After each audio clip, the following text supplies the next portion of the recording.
African drums are talking.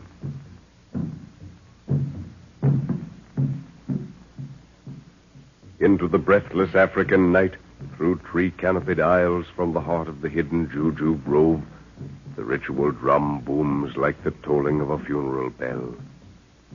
Juju is calling an offender of the gods to a ghastly retribution. And the lonely white trader claps his hands over his ears to shut out the awful drumming that brings madness to the brain. Land of veldt and swamp, witch doctors and jungle. This is Africa.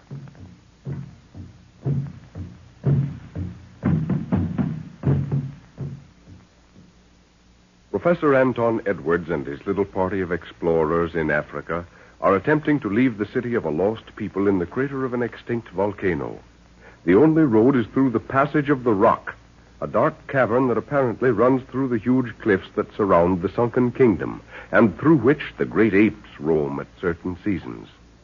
The passage is dark and forbidding, but the little party, supplied with food, water, and torches, attempts the adventure. After many hours of marching, they reach a river running across the floor of the passage. Their first attempt to cross was interrupted by a huge crocodile. A shot disposed of the monster, and then an eerie and blind old woman appears to direct them across the stream. She repeatedly warns the party to beware of the moon. And as they cross the river, they hear the throaty snarls of great apes in the distance. You think it's safe to go on, Father? Those apes seem to be getting closer. There, we're past the water now. Keep your rifles ready. You may have to use them quickly. Light another torch, Jack. Give it to Lorna. Right.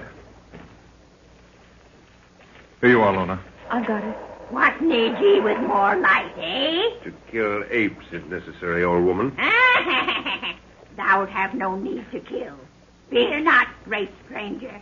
The apes traversed another passage close to this. Oh, then there's more than one outlet? I know not how many, but this I know, that there is one that is safe for thee. Oh, she's turning off into a passage on the left. Throw a beam ahead of her with your flashlight, Lorna. It ascends sharply, sir. Yeah. Narrower than this one, though. Come on, better follow her. What do you make of her, sir? Do you think she's crazy? Yeah, probably driven in here to escape the priest at one time. Learned the secret of living in this place. How she does it, I don't know. But those apes, her pets, as she calls them, how do you account for that? Well, she's been living here so long, she knows their habits and doesn't fear them, or else knows how to keep out of their way. She stopped. And is feeling over her head for something. Wana, Nguru, smell 'em, good wind. Well, I hope that's so. Nguru says there's fresh air coming from somewhere. Look, that's a rope she has, sir. No, it's a rope ladder. Well, how in heaven's name does it... Wait, it's swinging from a hole in the ceiling. There's a shaft running straight up. Art thou ready for the first step of thy journey? Where does this lead, old mother? It leadeth to a passage above, which in turn leadeth to... leadeth to the moon. The moon! Well, I sincerely hope it does. Although I don't like the way she says that. But, Jack, this is a rope ladder. Can't you see the inconsistency of the thing? A rope ladder in this place? No, it isn't rope. Huh? It's grass fiber of some sort. This ladder was used centuries ago by people living on the outside And what did they use it for? to get water. Evidently, that river back there was their only source of water supply. Oh. I've heard of natives in other countries who tunnel underground for water and carry it up over with rope ladders. But a grass rope won't last forever. Yeah, but it's not grass, Jack. It's some strong, fibrous vine. Here, pull my rifle. I want to test it. Careful you don't pull something down from above. There. There, it holds. Nguru, give me the rope we brought. And that flashlight, Lorna. I'm going to take a look around. Thanks. Just a straight shaft up there. Can't see the top from here. Old Mother, where do you go when we take this journey? I? Now that the priests are destroyed, there is work for this old head. I work. The queen hath need of me. Go thy ways and look upon the face of the moon and remember my warning. Well, if you feel that way about it, here goes.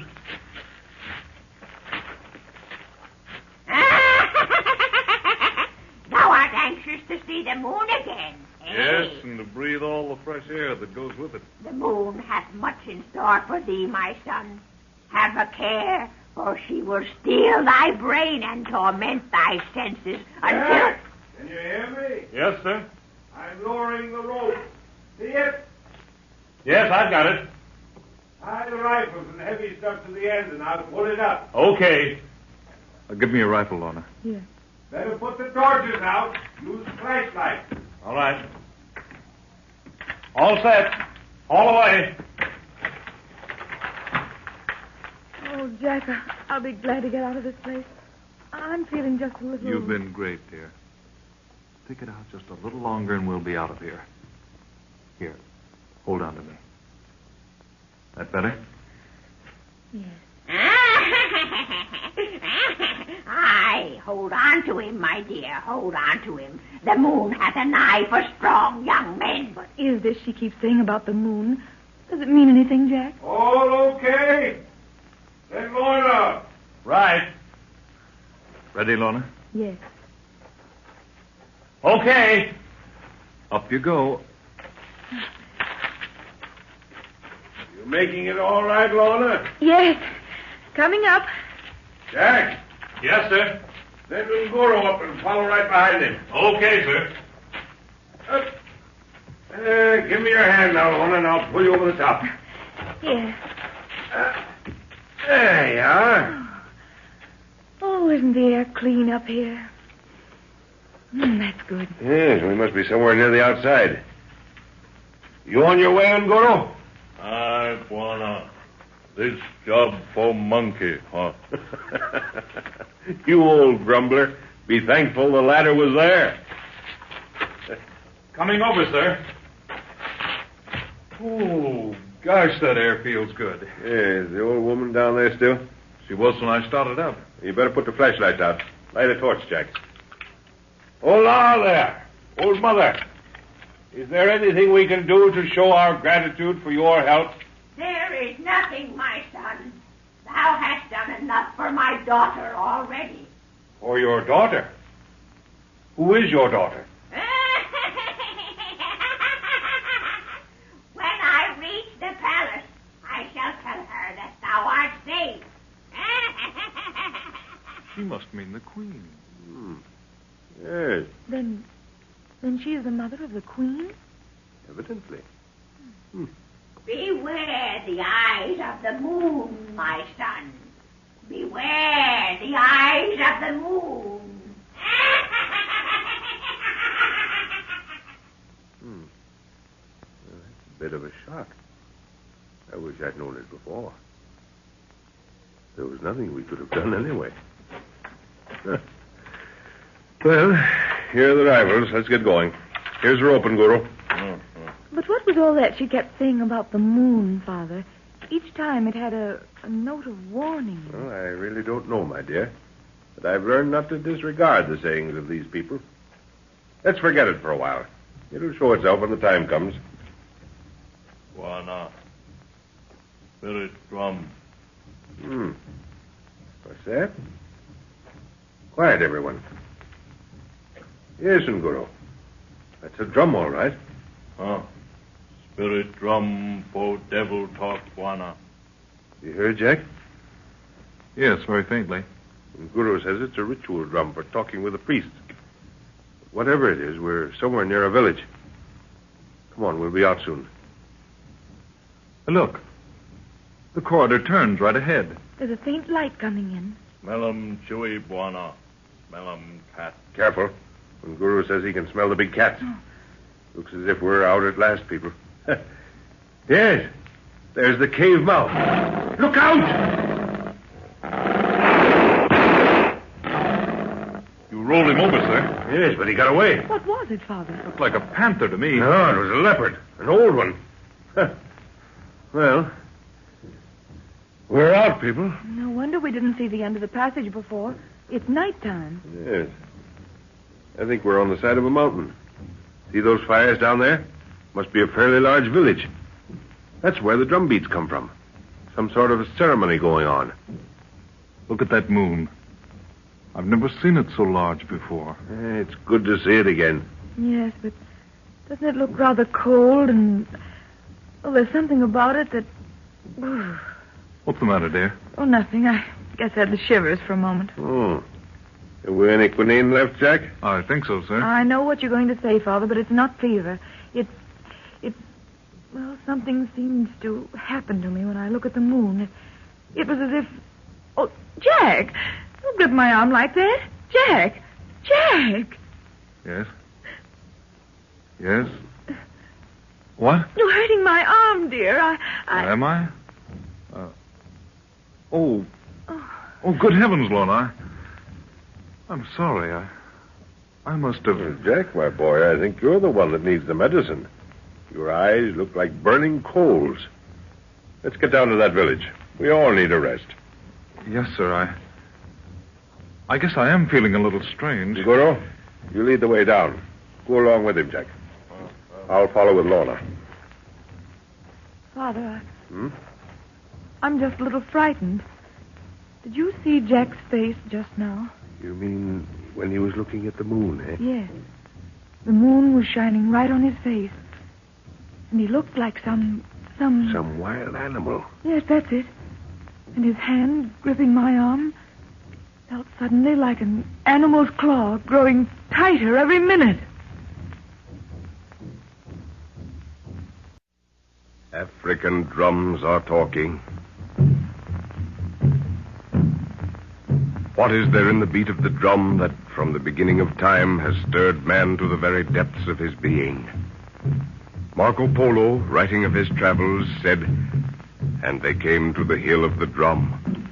And some went mad because of the booming of the drum in the night, and they fled screaming into the wastes."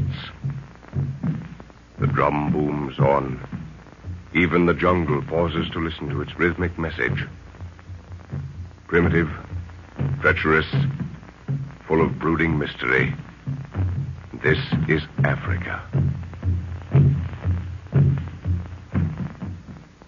Professor Anton Edwards and his little party of explorers journeying through a dark cavern are warned by an old woman to beware the eyes of the moon.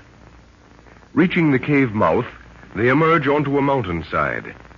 The whole country is bathed in the light of a full moon. Drums are beating in a nearby village. The professor identifies them as ceremonial drums, such as are used, as Nguru says, to talk with the spirits of the dead. As they contemplate the scene before them, Jack's gaze is drawn to the moon. A subtle change seems to take place in the lad, and his hand gripping Lorna's arm seems to the girl to be the claw of some wild animal. And she has difficulty in bringing his attention back to earth. The professor, thinking Jack has a touch of fever, starts the party toward the village for a rest.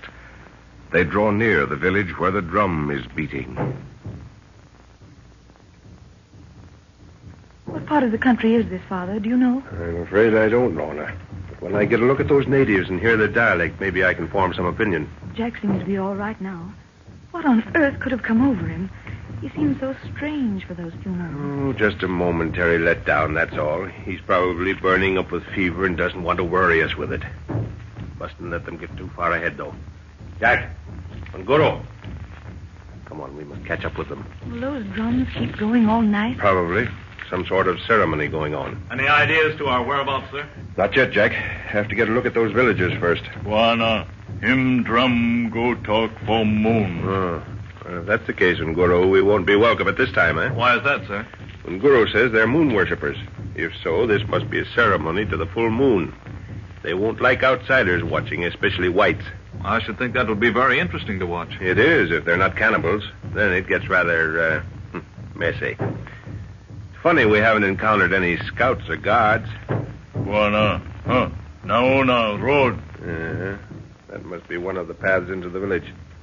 No, come back, Jack. Wana, see. Stop, everyone. What is Nguru? Chui, Naona. Pole. I see it. What is it? There's an animal watching us from the limb of that tree over there. You can only see its eyes. Oh, yes, I see it. And Guru says it's a leopard. This place must be infested with them. Aren't you going to shoot it, Father? No, we're right on the outskirts of the village. I want to get a look at the people before they know we're here. Rifle shot now would upset everything. But that tree is overhanging the path. And if we'd been walking on it... Exactly. Keep your eyes open and let's go on.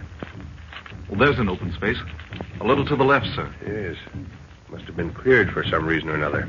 Doesn't the moonlight give it an eerie look? What are those poles grouped in the center? They've little round objects on them. Those are fetish poles. And the little round objects on the top are... Skulls. Yeah, My God. exactly, skulls. Keep moving and try to make less noise. We'll soon be amongst the huts. I don't hear a sound except the drum, Father. No, I guess they're all sitting around that huge fire we can see in the center of the village. Make for that hut over there, the one with no walls to it. What did they use that one for, sir? They don't use it. It belonged to a man who evidently died recently. They pull the walls down like that to give his spirit free passage. No moonlight shines into it, so we can stay there in the shadow of the roof and watch what's going on. I can see them. They're in a circle about the fire. Bwana, many asikari make for witch Dr. Palava. Yes, so I see.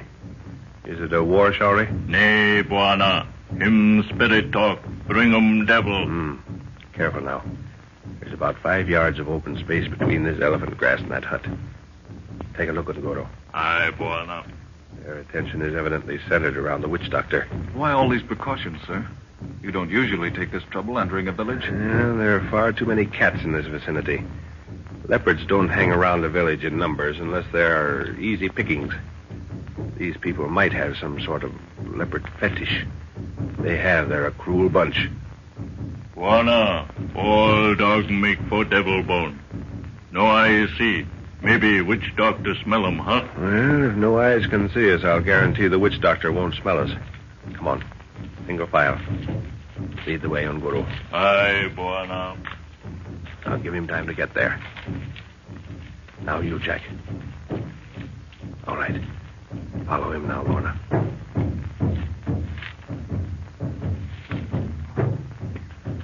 You're right, sir. It's some sort of important ceremony. There are about 500 of them intently watching that dancing figure in the center. He's wearing an animal skin over his head and down his back. Bwana, leopard man, huh? Yes, Unguru. I thought as much. What does it all mean, Father? Are they cannibals? I don't know yet. But the leopard cult is one of the most cruel in Africa. They believe the witch doctor can change himself into a leopard. Not only himself, but others as well. Quite a number wearing those skins over their heads and backs. Yes. Leopard men usually work themselves into a frenzy until they believe they're animals, then go out and attack some poor native. They kill with the long steel claws they have attached to their hands. The witch doctor is dancing this way now. Something very cat-like about him. Why, Father, I think it's... Why, it's a woman, sir. Bwana, which woman dance for devil? By George, it is a woman. Well, I never heard of that before. Well, I don't believe she's the witch doctor in that case. At least not the chief one. No. There he is, sitting a little to the right of the fire by that long box. That box looks like a coffin. She's a very beautiful girl, sir. Yeah, this is all new to me. She certainly does move like a cat. There's the witch doctor getting up as she moves toward him. He's taking the lid off the box. Going to work some magic of some sort. His one arm seems to be hanging limply at his side. Well, let's see what trick he's going to pull out of the bag, eh? Look, the girl's getting into the box. You don't think they're going to bury her, do you? They're liable to do anything. Watch closely. He's put the cover on. Yes, this is where the leopard men do their dance. In a few minutes, they'll be probably in a religious frenzy. What are they singing as they circle the box? Bwana, they speak which woman full moon make for be chewy. The Witch of the Moon, eh? What does it mean, sir? Well, they evidently call the woman the Witch of the Moon. And Nguru says the witch doctor is going to transform her into a leopard. Bad and dour, Bwana, bad. Oh, don't worry, Nguru will never be able to do it. He probably has all the natives in the circle hypnotized by now, and when she steps out of the box, she'll come up on all fours with that leopard skin over her, and they'll think it's the real thing. They're lifting the box. Probably going to carry it around to let the natives... No. They placed it right by the fire. building the fire up, too. What's that long pole the witch doctor has? They're all taking hold of it. They're going to push the box into the fire. Can't we stop them, sir? That girl will be... Keep quiet, Jack. We can't do anything. There it goes.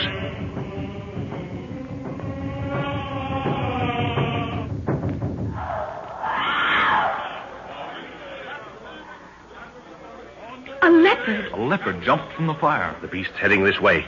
Keep still, everyone. Don't move. Don't move a muscle.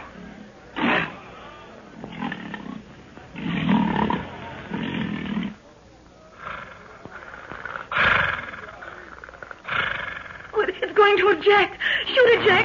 Don't. Oh, thank goodness it's gone.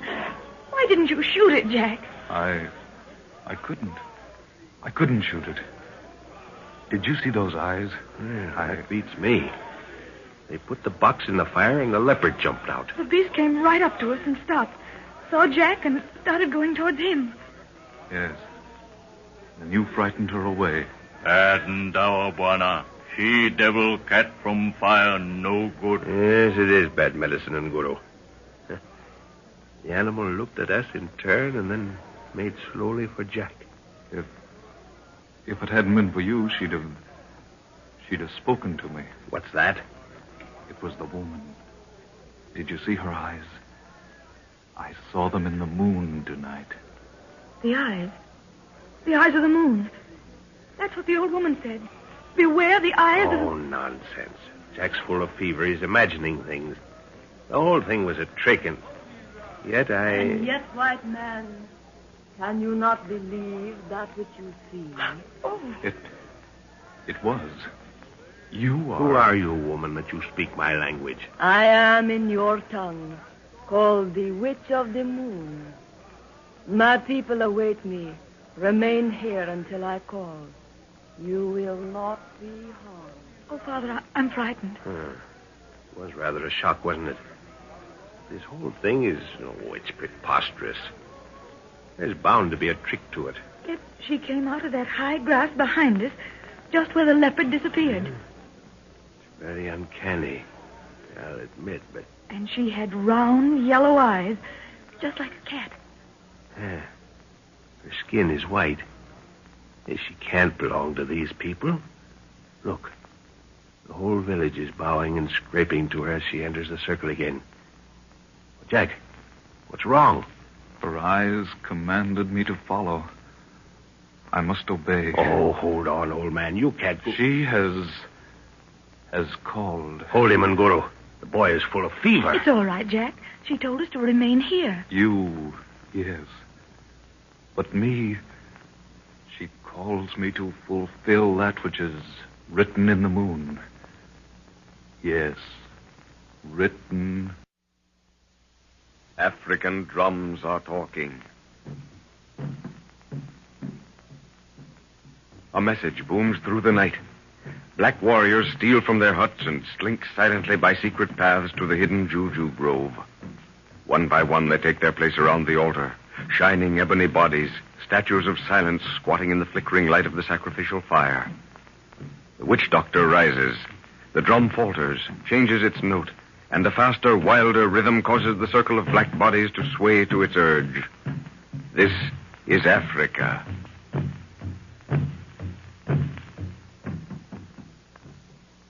After an old woman has warned them repeatedly to beware the eyes of the moon, the professor's party makes its way through the long grass toward a village where ceremonial drums are beating.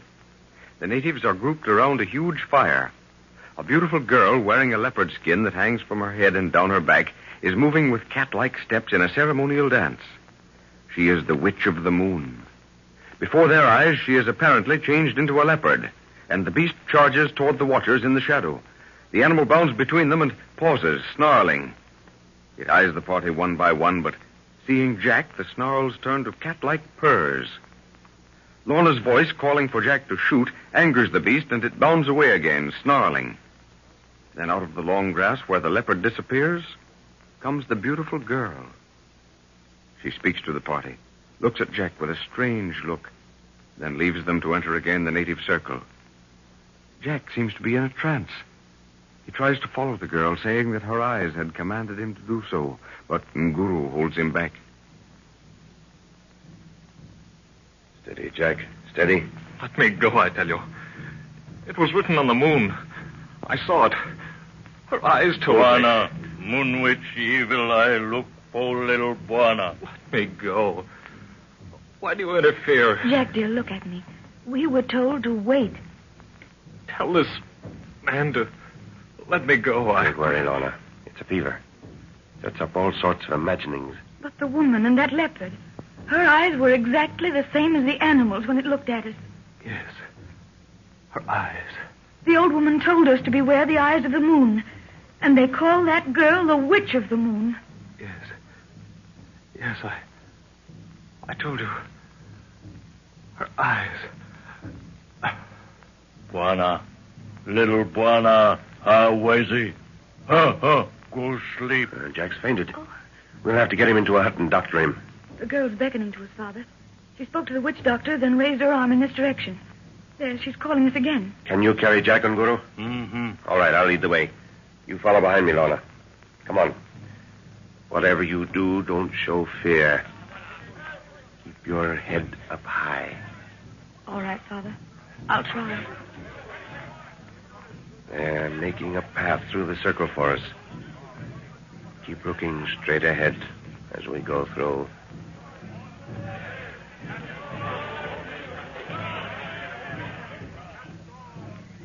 The moon is full, white man, and strangers are not welcome at this season.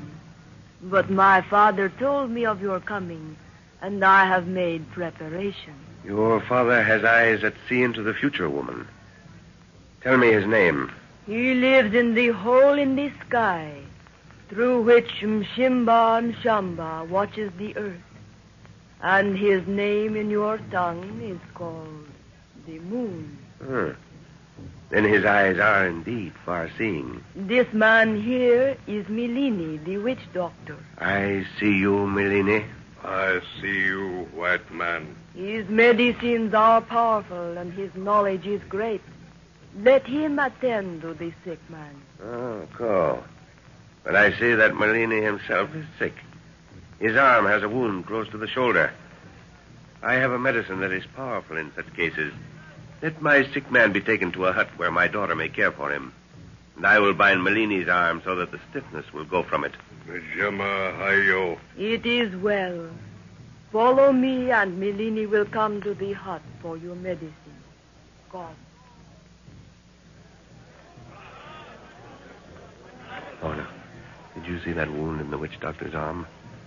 Unless I'm very much mistaken, a rifle bullet did that not 2 hours ago. You think someone shot him purposely? Maybe. Probably there are some more white people around here besides us. But we'd have heard the shot if it had happened within the last 2 hours. Yes, I guess we would have at that. Huh. Drums have stopped. I guess the ceremony is over. This is the hut that has been prepared for you. The next hut has been made ready for the woman, according to the white man's custom. By what name are you called? I am called Ifabi, daughter of the moon. Ifabi, you have learned the customs of the white man well. Who has taught you? Am I not the daughter of the moon? And does my father not know the customs of all people of the earth? Yes, maybe so. There's an oil lamp burning in here. And I suppose your father taught you how to make that ship's lantern, eh? Nguru, put Jack on that bed. Take his boots off and wrap him in those blankets. Open the medicine kit, Lorna. Right. Ifabi, you will send a boy with boiling water for Milini when he is ready. Yes. White man, there is a law which you will keep while you stay in our hut. And that is? No leopard shall be killed unless it attacks. Why is that? They are our men. I go for Milini. Did you hear what she said, Father? Yes. The leopards are their menfolk. Oh, it's hot in here. Oh, Jack, dear. Do you feel better? Yes, I go to sleep? Gosh, I don't want these blankets around me. No. Stay where you are, Jack. Here, drink this. Well, these blankets, sir, I don't need them. Oh, I'm afraid you do, my boy. You've been out for the last half hour. Out? What do you mean? Guess there is something wrong. I don't recognize this place. Drink the medicine, Jack. You can think afterwards. Yes.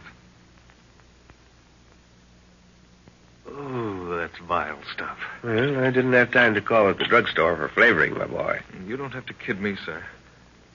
I'm beginning to remember things. The witch doctor. That woman who changed into a leopard. Milini is here, white man. Oh, bring him in. Tell him to sit over there. The water? It is here. Shusha and Kema. Toroka. I see the young white man is well again. Yes, I hope I didn't cause much trouble. Nguru carried you in, dear. How do you feel now? Fine, just as if I'd had a good sleep. It is well for men to sleep when the moon is full grown, lest Ifabi steal their brains. Oi, Rati Tulia! Milini is sick from his wound. He speaks of the ceremony. Is the white man's medicine good, Milini? It has a devil in it that burns. Yeah, this is a clean bullet hole through the flesh. Didn't touch the bone. You know, it looks uncommonly like a Winchester. What man's gun did this, Melini? The white man should know. Melini was standing in the mouth of the cave when his gun spoke. Father, you remember? The leopard. Yes. Yes, of course, but... Good heavens. Give me a bandage, Lorna. Don't stand there looking like... No. A wider one. Yeah, that's better. Good thing this wound is fairly clean. Where's Nguru? He slipped out just now. The great black warrior is talking with his devils in the forest. He has a devil that shines when he speaks. Yeah, that ought to fix you, Melini. Return tomorrow when the sun is 3 hours old. The medicine will grow weak. I will make it strong again. The white man's gun will speak at no more leopard. No. That is... They will not attack. Melini will make Ndoa. Oh, Fabi, Yes, white man. what do the people say to our coming? They look upon you as sacred, seeing that I, Ifabi, brought you out of nowhere. Well, that's that. Now we've got some time to think. I'm sorry I was so abrupt just now, Lorna. Only we mustn't let these happenings get into our brains. Same thing applies to you, Jack. Yes, sir, I know. You remember what I told you quite some time ago. Accept Africa, and Africa will accept you. Many men have gone mad because their ego has been turned upside down, inside out, by witnessing such things, inexplicable things as we've seen tonight. Yes, but Father... I know the whole thing is preposterous to us. Let's discuss these happenings as cold facts. You feel up to it, Jack? Yes, I feel as good as ever. All right, then. In the first place, we know that this place was prepared for us. We saw no one except leopards on the way here. Cats were everywhere. Now, what did you notice about the woman, Ifabi, when she was apparently changed into a leopard? Well, she was put into that coffin-like box, and the witch doctor put the cover on it. Then those leopard men carried the box to the fire. Now, just a minute. The box was left lying there for a few minutes before they picked it up. Yes, they performed some rites around it. Good. Then they picked it up and took it to the fire, and with a long stick shoved it into the fire. Yes. Well, go on. What'd you see next? Well, a leopard screamed and jumped out of the fire. Yeah. All right. The next part is very vivid and yet decidedly muddled. The beast came straight to where we were hiding and stopped looking at us. Jack, when it started walking toward you, making that purring noise, what do you remember? What impressions did you get? Her eyes, they seemed to... Oh, it's all so idiotic, sir. They were yellow and slanting, and yet they... Yet they were the eyes of a woman. Yes. Well, that's enough for the present. Come on, Lorna. I'll go along to your hut with you. Let's get some rest. All right, Father. Good night, Jack. Good night, dear. You won't have to worry, I guess. Nguru will camp on your doorstep tonight. I hope he does. I'll feel safer. Good night. Good night, dear. The moon's still bright. Somehow I... Father. Look. That leopard. Sitting looking at us. Those yellow eyes. It's that woman. Look out! It's going to spring. Oh. African drums are talking.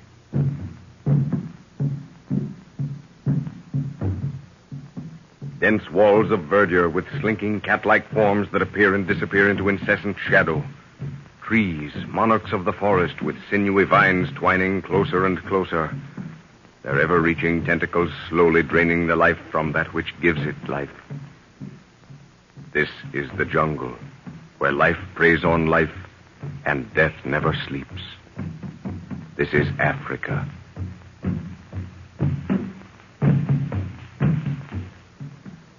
Professor Anton Edwards and his little party have entered the village of the Leopard Men. They are mystified by a beautiful girl who can apparently change herself into a leopard at will. This girl tells them they were expected and that huts have been prepared for them. Under the influence of the girl's great yellow eyes, Jack's mind becomes slightly deranged and he faints. They place him on a bed in the hut, and while the professor is dressing a wound in the witch doctor's arm, Jack fully recovers. The native girl, who is called Ifabe, daughter of the moon, warns the party not to kill leopards as they might be the menfolk of the village. As the professor accompanies Lorna to her hut, they see a leopard sitting in the moonlight watching them. It has a curious resemblance to the native girl. Suddenly it starts moving toward them, and Jack, in the hut, hears Lorna scream. What is it, sir? What's wrong? That leopard, Jack, it jumped and it clawed my arm. Let's go in the hut and see if there's any damage done. Where was it? It was sitting right in front of my hut as if it were waiting for me. And then it jumped. I didn't have time to get a gun out, or I'd have shot it. The thing disappeared like a shadow. It was the woman, Jack, I'm positive. Those great yellow eyes and the look on his face. Is there any hot water left in that vessel, Jack? I'll see. Yes, sir. It's about half full. Well, rinse that cup out and fill it. Here. Sit under the lamp here, Lorna. Let me look at your arm. There doesn't seem to be much wrong. Did it touch you higher up? No, just the forearm. It seemed to put its two claws around my arm tightly and then let go. No blood drawn. Just a few indentations, as if something had pressed it tightly. Better wash it, though. Oh, thanks, Jack. Nothing serious, sir. No, thank goodness. Get your boots on, Jack. You ought to know better than to walk around here without them. I guess you're right. I didn't stop to put them on just now. Father, do you remember when Jack was looking at the moon from the cave mouth and he was gripping my arm? Yeah. You said his hand felt like... Just like an animal's claw. And that leopard held my arm in the same place, and it felt exactly as it did then. Oh, purely coincidence, my dear. Well, there's nothing here to worry about. No skin broken. Put on a little iodine, that's all. Well, that's a relief. Must have given you a big scare, though. It certainly did. Those great yellow eyes staring into mine and coming right at me. By the way, where's Nguro? Well, that's what I'd like to know. The girl said he was out in the forest talking with the devil that shone when he spoke to it. Nguro has funny ideas at times. Although whatever he says or does has a meaning. I've learned that those devils of his can be very proficient. You remember his big spear? The snake woman? Well, whenever he was worried about anything, he'd go into the forest at night, stick the spear into the ground, point upwards, and wait for something to happen. And did it? Well, I've been out with him several times when he did that, and personally, I'd swear nothing did happen. But afterwards, he'd make the most amazing predictions. Did they come true? Yeah, somehow it always worked out the way he said it would. He says the old woman who gave him the spear tells him what to do and warns him of danger. I knew he was out there with his spearhead when Ifabe said he was talking to a devil that shines when he speaks. I think Ifabe is just a little bit afraid of him. Thank goodness somebody can scare her. She has an inscrutable cat-like expression that gives me the creeps. Yeah, she's a very strong-willed girl. I'm afraid she's learned the art of hypnotism. And Nguro stared her down when we were over there by the fire, and she didn't like it. White man, I heard your woman scream. Is she afraid of the leopard that sits watching in the light of the moon? Ifabe, daughter of the moon. Is it the custom of the country that a native walks unbidden into the hut of a white man? I am not of these people. My skin is as yours. I speak your tongue. Nevertheless, you will wait until bidden in the future. Yes, master. Is the ceremony of the village finished? Yes, it is finished. Then there's nothing to keep you from your sleep. My daughter is well. And the young man who was sick. The fever has left me, Ifabe. I'm well again. It is the way of the fever. If you have need of anything in the night, I shall hear your call. Can you beat that? She came in like a cat. Must have heard what we were saying. Those eyes of hers give me the creeps. Weren't you a little sharp with her, Father? After all, she's the one who's responsible for us having a roof over our heads. We haven't thanked her yet. Yeah, you mustn't thank a native, my dear, until you're ready to depart. They mistake kindness for weakness. Anyhow, what I said to Ifabi just now was merely an attempt to bluff her down. She evidently has things her own way here. Well, she did back down and call you master. Yes, I'm afraid that was only on the surface. We're going to have trouble with that young lady. I can't figure out why she was so ready to take us in here. She's bound to have known we wouldn't stand for any native familiarity. Did you notice her eyes when she looked at Jack? Even in these dim lights, they were yellow fire. Yes. I'm afraid, Jack, you've made an unwelcome conquest. You'll have to be careful because, if I'm not mistaken, Ifabi has several admirers among the warriors. Good heavens, sir. I've done nothing. In fact, I'm afraid of the woman. I'm a little frightened of her, too. There seems to be some menacing thing hidden behind her that might spring out at you at any minute. Well, don't think of it. Here comes Nguru. Where you been, you old rascal? We thought the leopards had you. No, Chewy, Buana. Guru have I too quick one time. Chewy no catch him. Guru palava for snake woman. Yes, so the leopard woman told me. Huh. She which see too many time. Yes, you're quite right. That woman does see too much. Well, Lorna, I think you ought to turn in. Oh, Father, I want to hear what Nguru... that is, what... What his spearhead told him? Yes. Well, don't you think it might be some private matter that... Buana, snake woman talk plenty. She say moon kichawi haluko friend for Buana for let us time. Guru says the witch of the moon is trying to make friends with us because she needs our help. What kind of help, Guru? Safari taputa, plenty male. She wants to go after a lot of money. Aye, Buana. Chimbo for male. Some sort of buried treasure, eh? I knew there was something behind her hospitality. What does it mean, Father? He says Ifabi wants us to help her go after some treasure that's evidently hidden in the ground. Well, time will tell. Do we go after the treasure, Father? Where is it, Nguru? I want to know. I think it's about time you had a complete rest, young lady. Now, come on. Off to bed with you. Jack will take you to your hut. Just when it's becoming interesting. But I guess I am tired. Good night, Father. Good night, Nguru. Paraha sleep, Missy. Good night, dear. Oh, keep your guns handy, Jack. I will, sir. Anything you want, Lorna, just call out. We'll hear you. All right. Nguru, you think you could track a leopard that was outside this hut half an hour ago? Chewy woman? Yes. At least I'm sure it was the same leopard we saw jump out of the fire. Naona, Buana. Look. Chewy. Leopard tracks.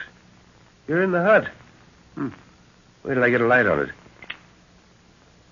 Why, George, you're right. That's where the girl Ifabi was standing just now. Well, this beats me. The woman walks in here and leaves leopard tracks. What's down there, sir? Leopard tracks? Ifabi left them. Great Scott, but how could she? Oh, it's some trick she uses. Probably did it purposely for our benefit. Do you feel up to going after the leopard that attacked Lorna, Jack? Right now? Sure. Get your rifle, then. Let's start, Nguru. See anything? Aye, Buana. Come. Come on, Jack. Right with you. What's the idea of going after this one, sir? I'm fairly sure it was the one that jumped out of the fire tonight. It's smaller than the average leopard. Well, it headed straight out of the village, apparently. Just what do you expect to find, sir? I haven't the least idea. It's just a hunch. Well, if the trail goes off into that long grass, we might as well give it up. Nay, Buana. Come. I don't know how he can see anything in this stuff. Neither do I. But Nguru knows what he's doing. It looks as if he's heading for that clearing we saw as we came in. The one with the fetish poles in the middle? Yes, there it is, right ahead. Buana. Naona. Chewy on hut. By George, yes. A leopard. You see it, Jack? Sitting on the roof of that hut. I can see its eyes. Yeah, I've got it. Looks like a shadow. But what's the hut doing on the edge of the clearing? Probably an initiation hut, where they isolate young warriors. Come on. I want to get a good look at that beast. Better be careful as we approach it. Buana. She Chewy woman. Well, leopard woman or not, if the thing starts to spring, I'm going to shoot. watching us intently, sir. Your rifle ready. Make sure the safety catch is off. It's still watching us, sir. If we have to shoot, what do we tell the natives? Just say the beast sprang at us. They evidently know this particular leopard is the one that Bobby changes herself into when she feels like it. Somehow, I'd like to prove to the village that the cat and the girl are two separate beings.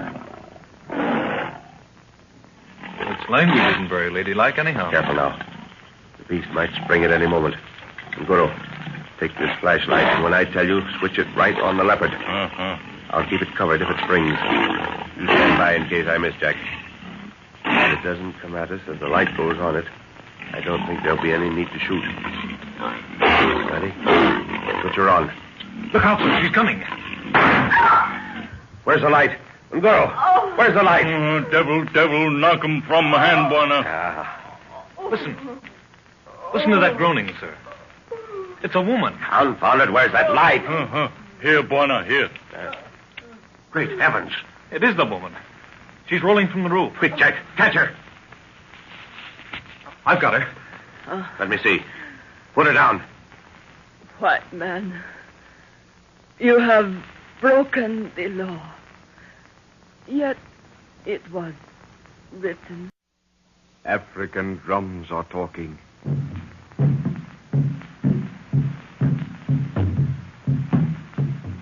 Over arid veldt, through forests, sinister in their untamed beauty, over steaming primeval swamp whose fever-ridden vapor holds the white man at bay, over untold distances of undulating plain, the drum notes travel. Eaten with distance and then reborn as village by village relays the message, the drums bring you a story of Africa.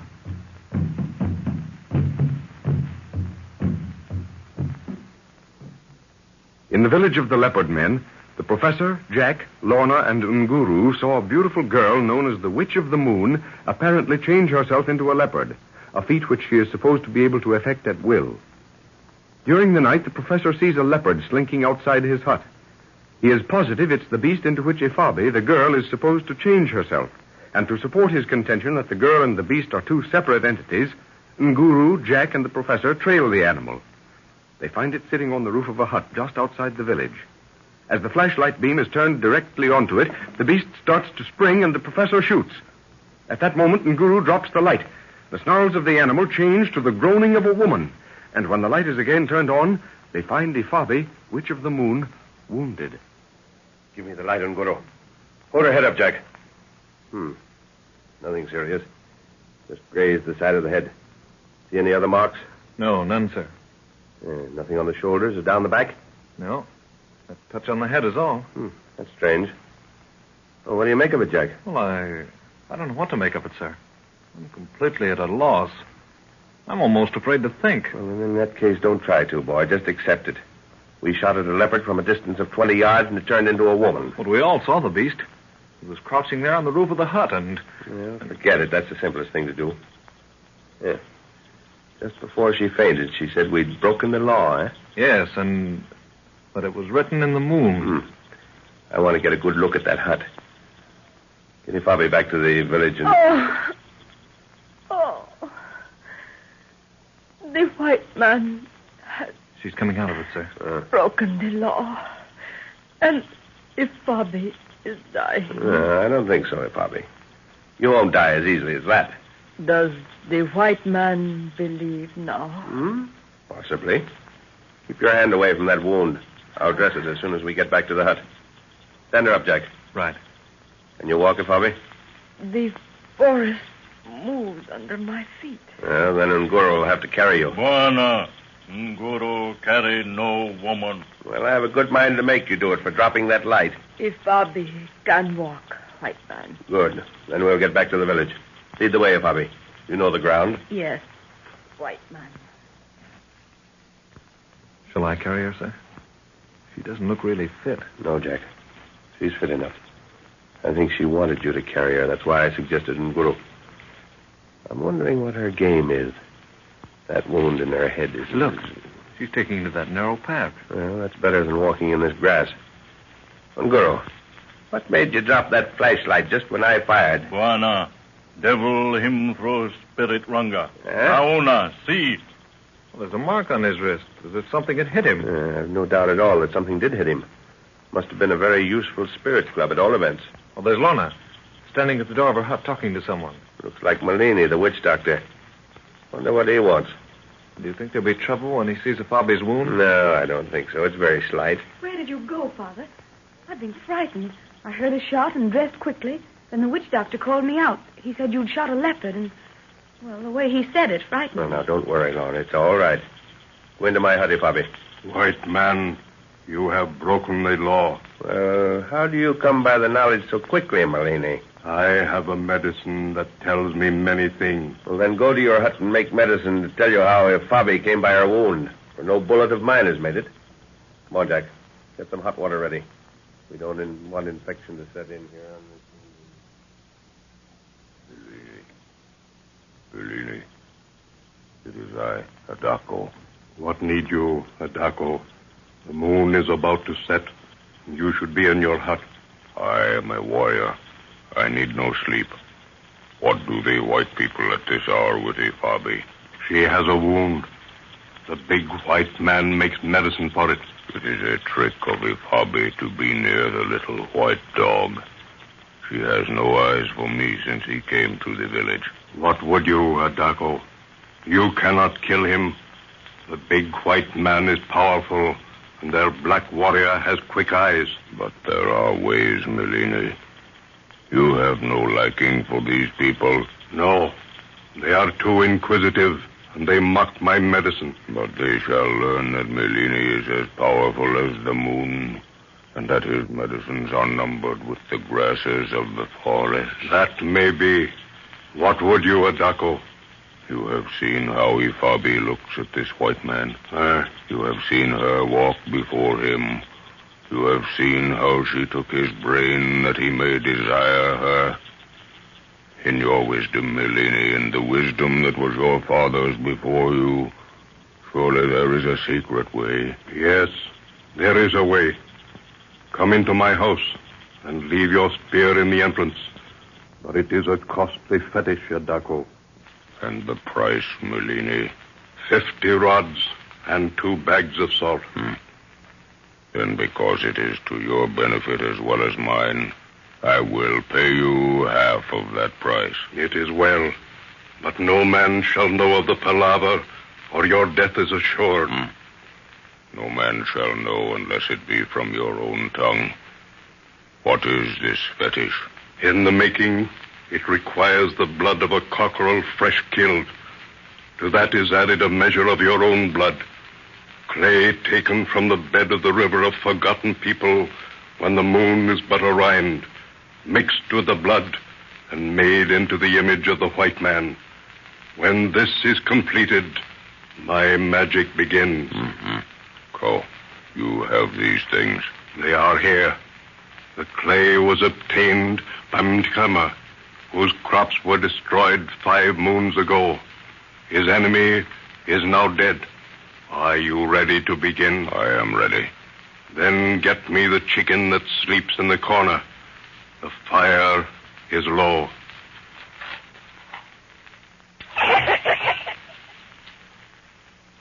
It is here, Malini. This is a sharp knife. I use only the knife fashioned by my grandfather in the fires of the great wizard. Hold the head over this bowl. It is done. Hold your arm over the bowl. It is enough. This leaf will stop the bleeding. Hold it to the wound. Now a tail feather from the chicken. See this powder? It is the dried blood of an owl. It shall carry my magic through the air to the white man. I mix it in the bowl. Dig, Adako. Dig with your fingers a hand span from the outer edge of the fire where you stand. The clay is there. Give it to me. Put the body of the chicken in the hole and cover it, that its soul may sleep in comfort. It is done, Malini. Good. Face now the east. Dwell strongly in thought upon the white man, for Melini weaved the thought into the image. Oh, sisters of darkness, from the shadow of the Black Mountain, where rises the river of forgotten people, send out thy power. Take the shadow of the white man in the name of Uzuri Wakopoteza Akili. Bring life to this image, that it may feel the urge of death. The word is spoken. Mshimba. See, Adako, the image is made. What is there for me to do, Melini? You shall take this image in your left hand. With your right hand, pierce it with this long needle, working ever over each part of the body towards the heart. Have patience. The sisters of the mountain will not be hurried. Remember, from the remotest part to the heart, and dwell strongly in thought upon the white man. Zamahayo, Melini. I make magic that the sisters may be repaired for their work. I tell you, Jack, there's something behind all this. Is trying to impress us. Ifabi and the witch doctor are excellent showmen, and I'd prefer to let her think we're impressed with her magic. We might learn what she has in the back of her mind. But I heard you tell the witch doctor Melini that it wasn't a bullet that made the wound in Ifabi's head. Yes, maybe I was wrong to have done it. He's in the picture somewhere, and it might cause some bad feeling. But for the life of me, I couldn't leave him thinking he'd put one over on me. I did it principally to make him think I knew what was going on. Well, what's the matter, Jack? I don't know. I've got a little rheumatism in my right arm. Peculiar pain went through it just now. The girl's wound isn't bad, is it, Father? No, it's mere scratch. I don't think it was enough to have laid her out the way she's pretended. Did you notice that... What in thunder's the matter with my arm? Well, you better get to bed, Jack. You need some sleep. No, it isn't that. Well, maybe I better lie down. Yeah, stretch out, boy. Here, let me take your pulse. You know, sir, I felt suddenly as if I'd taken a good beating. You know, manhandled. Pulse is normal, no fever. Yes, rest is what you want. Can I get you anything, dear? If I put some hot cloths on your arm, it might do some good. No, I guess it'll be... Oh, gee. It's burning as if there's a fire, and it seems to be going down my right side, sir. Bring that lamp over here, Lorna. Yes, Father. Give me your hand, Jack.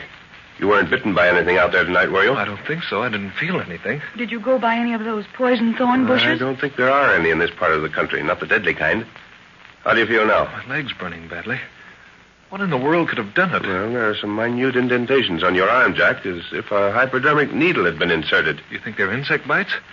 But then no insect could... Yeah, you never can tell about insects in this country, Jack. Some of the deadliest are the smallest. Oh, gosh, I feel strange. My left foot seems to be dead. I can't feel a thing on my right side. What can be wrong, Father? Is there anything I can do? Wait a minute, Lorna. He said the pain started in his right arm and went down the right leg. Then his left foot. Those marks in his arm. Put the light down here on the calf of his leg. By George,